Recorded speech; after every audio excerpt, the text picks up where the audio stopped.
Hi. So லினக்ஸ்க்கும் Linux டிஸ்ட்ரிபியூஷனுக்கும் என்ன வித்தியாசம் அப்படின்னு தான் நான் இன்றைக்கி சொல்ல போகிறேன். ஸோ எல்லா வீடியோலுமே வந்துட்டு லினக்ஸ் வந்துட்டு ஒரு ஓஎஸ் அப்படி சொல்கிறாங்க. ஆக்சுவலாக அது உண்மை தான். பட் லினக்ஸ் மட்டுமே ஓஎஸ் கிடையாது.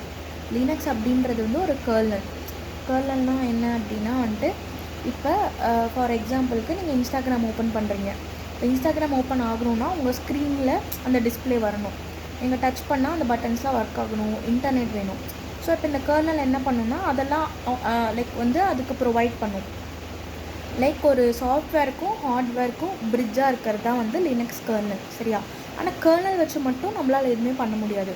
ஸோ நம்ம என்ன பண்ணுறோன்னா ஃபைல் மேனேஜர், டெர்மினல் அதோட ஹெல்ப்பெல்லாம் வச்சு டோட்டலாக வந்துட்டு லினக்ஸ் டிஸ்ட்ரிபியூஷன்னு சொல்லுவாங்க. அதுதான் வந்துட்டு ஓஎஸ். இப்போ எக்ஸாம்பிளுக்கு நம்மளுக்கு உபுண்டு, காலி லினக்ஸ், ஆர்ஹெச்எல் அந்த மாதிரி தான் இருக்குது இல்லையா? ஸோ அதெல்லாம் வந்துட்டு நான் பின்னாடி வீடியோவில் சொல்கிறேன். தேங்க்யூ.